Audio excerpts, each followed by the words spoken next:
Hi viewers, welcome back to Lux media எங்காத்து சமையல். இன்றைக்கி என்ன பண்ண போகிறோன்னா, நம்ம இட்லி மிளகாப்பொடி இருக்கு இல்லையா, இட்லி மிளகாப்பொடி எப்படி பண்ணுறதுன்னு பார்க்க போகிறோம். குழந்தைங்களுக்கு ஏற்ற மாதிரியான இந்த இட்லி மிளகாப்பொடி. ஃபஸ்ட்டு நம்ம பெருங்காயம், கட்டி பெருங்காயத்தை இந்த மாதிரி கோல்டன் ப்ரௌன் கொஞ்சம் மாதிரி நல்ல உள்ளெல்லாம் நல்லா பொரிஞ்சு வரணும். ஒரு 5 to 10 மினிட்ஸ் மீடியம் ஃப்ளேமில் வச்சு அடுப்பை இந்த மாதிரி வறுத்துக்கணும். அதுக்கப்புறமா வேர்க்கடலை 2 கப்பு வேர்க்கடலை. நான் கொஞ்சம் பச்சை வேர்க்கடலை எடுத்துட்டுருக்கேன். அது ரொம்ப நேரம் ட்ரை ரோஸ்ட் பண்ணணும். நீங்கள் வறுத்த வேர்க்கடலையாக இருந்தால் அதை எடுத்துக்கலாம். இது கொள்ளும் உடம்புக்கு ரொம்ப நல்லது குழந்தைங்களுக்கு. ஸோ கொள்ளு 1 கப்பு, தட்டைப்பயிறு சின்னது 1 கப்பு, பொட்டுக்கடலை 2 கப்பு, உளுத்தம்பருப்பு 1 கப்பு, கருப்பு உளுந்து 1 கப்பு. இது ரொம்ப நல்லது குழந்தைங்களுக்கு. இதை தனியாக சமைச்சு கொடுத்தா யாரும் சாப்பிட மாட்டாங்க. அதனால் நம்ம இந்த மாதிரி எல்லாத்தையும் சேர்த்து பண்ணும்போது உடம்புக்கு ரொம்ப ஆரோக்கியமான ஒரு டிஷ்ஷு. தனியாக 1 கப்பு, வெள்ளை எள்ளு 1 கப்பு, காஞ்ச மிளகா தேவையான அளவுக்கு, கருவேப்பிலை, இது நாட்டு சர்க்கரை, கல்லுப்பு, எண்ணெய் ஒரு 3 ஸ்பூன் இல்லை 4 ஸ்பூன் போட்டுக்கலாம். இந்த மிளகா பெருங்காயம் இதெல்லாம் பொரிக்கிறதுக்காக. நல்லெண்ணெயாக இருக்கணும். அது நல்லெண்ணெய் தான் நமக்கு சேர்க்கணும்.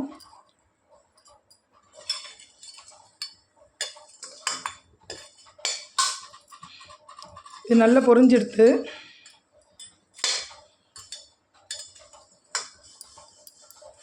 எடுத்துடலாம். இப்போ அடுத்ததாக காஞ்ச மிளகா போடுறேன். காஞ்ச மிளகா ஒவ்வொருத்தருக்கு அவங்க ஃபேமிலியில் எவ்வளோ காரம் சாப்பிடுவாங்களோ அதுக்கு தகுந்த மாதிரி. நான் ஒரு 30 மிளகா எடுத்திருக்கேன்.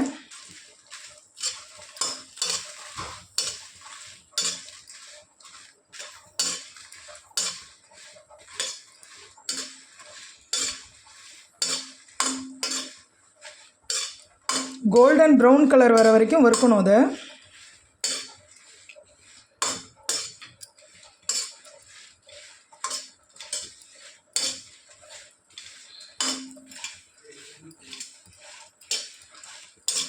மிளகா வாசனை வர ஆரம்பிச்சிடுது.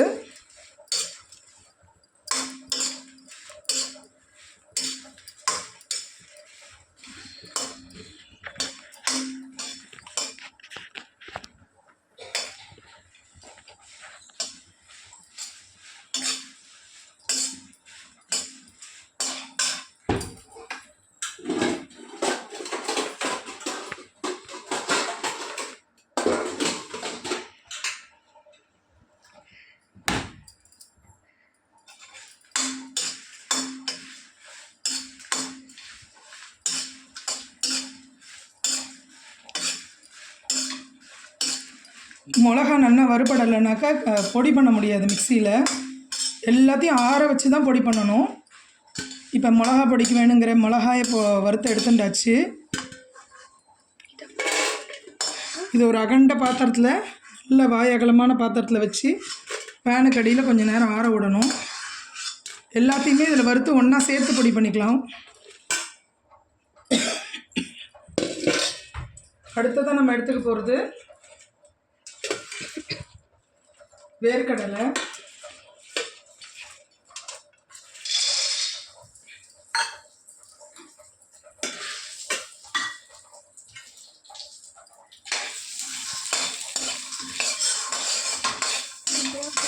வேர்க்கடலையே நல்லா இப்போ வறுத்துக்கணும்.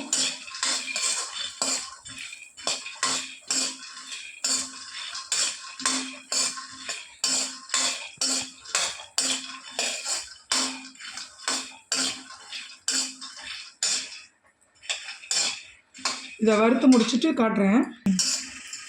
இப்போ நல்லா வேர்க்கடலை வறுபட்டுடுது. இந்த கோல்டன் ப்ரௌன் கலர் வருது. இப்போ நம்ம என்ன பண்ணுறோம், இந்த பொட்டுக்கடலையும் அதோடு சேர்த்து போட்டு வறுக்கிறோம். பொட்டுக்கடலை ரொம்ப நேரம் வறுக்க வேண்டாம், அதனால் பொட்டுக்கடலையும் அது கூட சேர்த்து போட்டு வறுக்கிறோம்.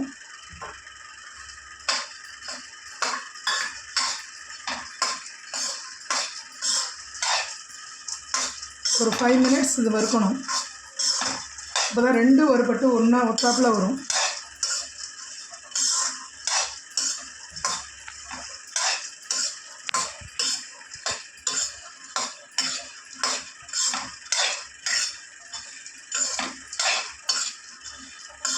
எல்லாமே குறைஞ்சபட்சம் ஒரு 10 நிமிஷமாவது வறுக்கணும். அப்போ தான் உள்ளே நல்லா வறுபட்டு மேலே ஒரு கோல்டன் ப்ரௌன் வரும். ஒரு வாசனை அரோமா வரும். இதில் ஒன்று ஒன்றுத்துக்கும் தனித்தனியாக அதோட வாசனை வரும். அந்த வாசனை வர வரைக்கும் வறுத்தா தான் இட்லி மொளா அப்படி வந்து நல்ல ஃப்ளேவர்டாக இருக்கும். 3 மாதம் வரைக்கும் ஏர்டைட் கண்டெய்னரில் போட்டு வச்சு நம்ம யூஸ் பண்ணலாம். நமக்கு காரமும் குறையாது. நல்லா கரெக்டான இதில் குழந்தைங்களுக்கு ஈஸியாக நம்ம இட்லியோடையோ இல்லை தோசையோடையோ, எங்கள் பசங்கள்லாம் ப்ரெட்டுக்கு கூட மொளா அப்படி தொட்டுப்பா. அந்த மாதிரி நம்ம வந்து ஈஸியாக பண்ணி கொடுத்துடலாம். நமக்கு ரெடிமேடாக இருக்கும். நல்லெண்ணெய் மட்டும் கையில் இருந்தால் போகிறோம். பசங்க ரொம்ப என்ஜாய் பண்ணி சாப்பிடுவாங்க. சின்ன குழந்தைங்களுக்கு கூட, பிறந்து 2 வயசு ஆன குழந்தைங்களுக்கு கூட நெய்யோட ஒரு சர்க்கரையோடு இந்த மொளா அப்படியும் சேர்த்து கொடுத்தாக்க அவ்வளோ விரும்பி சாப்பிடுவான். இப்போ பார்த்தீங்கன்னா க்ளோஸ்அப்பில் நல்ல ஒரு கோல்டன் ப்ரௌன் கலரில் வந்திருக்கும். வாசனையும் வந்துடுது. பொட்டுக்கடலை நல்ல வாசனை வருது. இந்த ஸ்டேஜில் நம்ம எடுத்துடணும். ஒரு ப்ரௌனிஷாக இருக்கும் பாருங்கள், ஓவர் கோட்டிங் ஆகிருக்கும். அதோடு நம்ம எடுத்துடணும். இப்போ இதில் தட்டைப்பயிரும் கொள்ளு பருப்பும் ரெண்டுத்தையுமே சேர்த்து போட்டு வறுக்கிறேன். ஏன்னா இதில் வந்து உங்களுக்கு தட்டைப்பயிரும் சின்னதாக இருக்குது, இதுவும் கொள்ளும் சின்ன பருப்புங்கிறதுனால ஈஸியாக ரெண்டும் சேர்ந்து இது பண்ணிடும். இது வந்து பொடி படப்படன்னு வெடிக்கும். வெடிக்கிற போது ஒரு வாசனையோடு ஒரு வெடிக்கும். அந்த டைம் தான் நம்ம இறக்கணும். அதை கொஞ்சம் அந்த பச்சை வாடை போகிற வரைக்கும் நம்ம வறுத்துட்டே இருக்கணும். அது நல்ல கோல்டன் ப்ரௌனாக வறுக்கும்போது உங்களுக்கு வாசனையும் வரும், படன்னு பொரியிறாப்பில் இருக்கும். அந்த டைமில் இதை இறக்கிடணும்.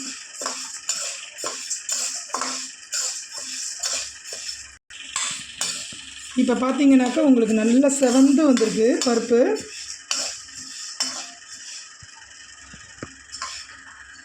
கலர் நல்ல ஒரு கோல்டன் ப்ரௌன் கலர் வருது.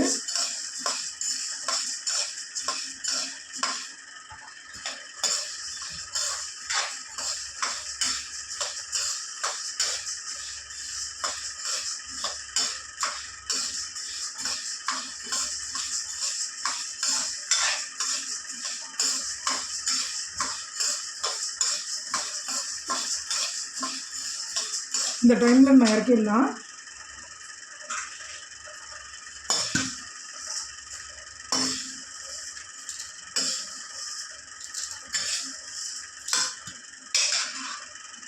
இப்போ கருப்புளுந்தும் வெள்ளை உளுந்தும் சேர்த்தே வறுக்கலாம். இது ஒரு 5 மினிட்ஸ் லைட்டாக பரட்டிட்டு அதுக்கப்புறமா கருப்புளுந்து போட்டோம்னா ரெண்டும் சேர்ந்து ஒரு சேர வரும்.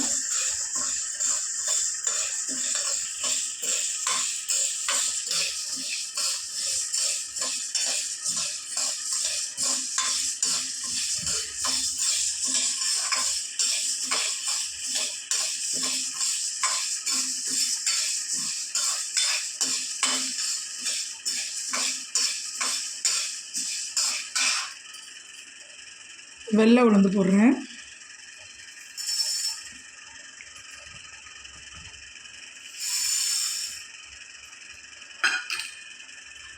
நீங்கள் தேவைன்னா 2 கப்புமே கருப்பு உளுந்து கூட போட்டுக்கலாம். நான் ஒரு கலருக்காக வேண்டி வெள்ளை உளுந்தும் போடுறேன். நம்ம கருப்பு உளுந்தே 2 கப்பு போட்டு கூட பண்ணிக்கலாம். வெள்ளை உளுந்து போடணும்னு அவசியம் இல்லை. பட் கலர் நல்லா வருங்கிறதுக்காக, கொஞ்சம் பிரைட் கலராக இருக்கணுங்கிறதுக்காக நான் வெள்ளை உளுந்து சேர்க்கணும்.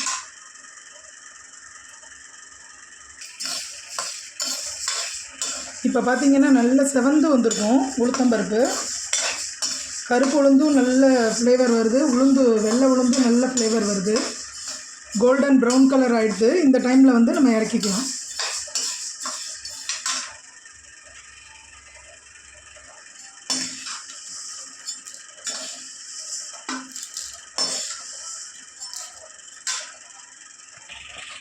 இப்போ கடலைப்பருப்பு போட போகிறேன். 2 கப்பு கடலைப்பருப்பை சேர்த்த மாதிரி வறுத்துக்கலாம். இதுவும் நல்ல கோல்டன் ப்ரௌன் வர வரைக்கும் வறுக்கணும். குறைஞ்சபட்சம் ஒரு 10 நிமிஷமாவது வறுக்கிற மாதிரி தான் இருக்கும். ஒரு தடவை நம்ம செஞ்சு வச்சுட்டோம்னா ஒரு 3-4 மந்த்ஸ்க்கு கவலையே இருக்காது நமக்கு.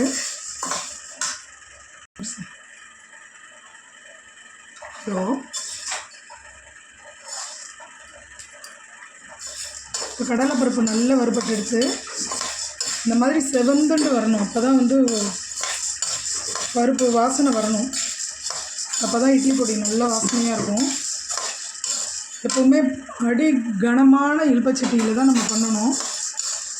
அப்போ தான் நமக்கு அடியில் அடி பிடிக்காமல் நல்லா வறுப்படும். எடுத்துடலாம்.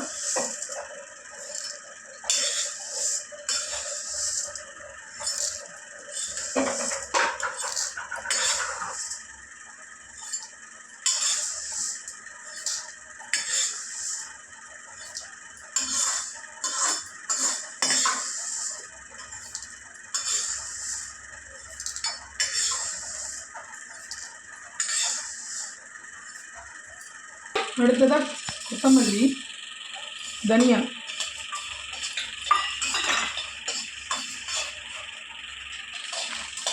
இந்த தனியா பாதி வறுபடும் போதே கருவேப்பிலை கொட்டிக்கலாம். இந்த கருவேப்பிலை கொஞ்சம் ஏற்கனவே இது ட்ரையாக தான் இருக்குது, இருந்தாலும் நல்ல ட்ரை ரோஸ்ட் ஆகணும். அது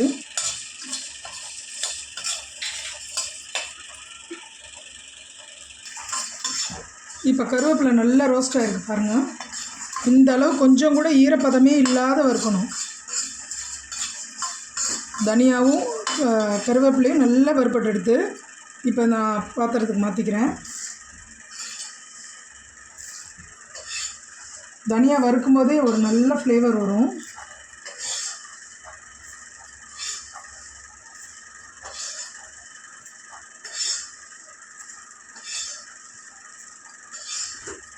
இந்த மாதிரி கனமான சட்டி வைக்கும்போது சட்டி சூடாகிடுதுனாலே அடுத்தடுத்து எல்லாமே கடகடன்னு ஆகிடும்.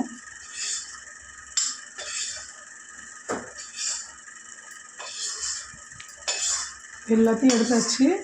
கடைசியாக நம்ம போட போகிறது வந்து வெள்ளை எள்ளு. இந்த வெள்ளை எள்ளுக்கு பதிலாக நீங்கள் கருப்பு எள்ளு கிடச்சா கூட போட்டுக்கலாம். நாங்கள் வெள்ளை எள்ளு தான் யூஸ் பண்ணுவோம், ஏன்னா இது கலர் நல்லாயிருக்கும். கருப்பு எள்ளு போட்டால் கொஞ்சம் கலர் ஃபேட் ஆகிடுங்கிறதுனால. அவ்வளோதான். அது வறுக்கிறதுக்கு படப்படன்னு பொரியும். அப்போ வாசனையாக இருக்கும். அந்த வாசனை வந்ததுமே நம்ம அடுப்பு அணைச்சிட வேண்டிதான்.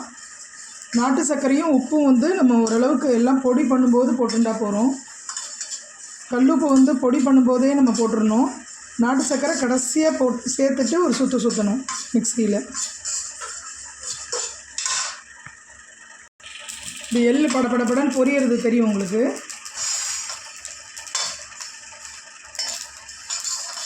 இது பொரிஞ்சதுமே நம்ம அப்படியே அணைச்சிட வேண்டிதான். இது எல்லாத்தையும் நல்லா ஆற விட்டு அதுக்கப்புறமா மிக்ஸி ஜாரில் போட்டு நம்ம பொடி பண்ணணும். சில பேருக்கு நைஸாக பொடி பண்ணால் பிடிக்கும், சில பேருக்கு கரகரப்பாக இருந்தால் தான் பிடிக்கும். நாங்கள் கொஞ்சம் கரகரப்பாக தான் இட்லி பொடி பண்ணுவோம், அப்போ தான் நல்லாயிருக்கும். இது தட்டு இட்லி, எந்த இட்லியாக இருந்தாலும் நம்ம வந்து அதுக்கு மேலே போட்டு எண்ணெய் ஊற்றி நம்ம வந்து எடுத்துன்னு போகலாம். எந்த ஊருக்கு போகிறதா இருந்தாலும் இட்லி பொடி நம்ம போட்டு எடுத்துன்னு போகும்போது நமக்கு ஈஸியாக இருக்கும்.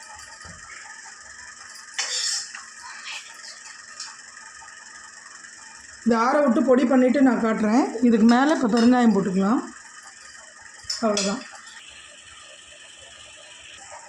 மிக்சியில் பொடி பண்ணுறதுக்கு முன்னாடி மிளகாய் வத்தல், பெருங்காயம், கட்டி பெருங்காயம், உப்பு, இது மூணுத்தையும் ஒரு சுற்றின்ட்டு அதுக்கப்புறமா பருப்பெல்லாம் 1 by 1 போட்டு நம்ம அரைக்கலாம்.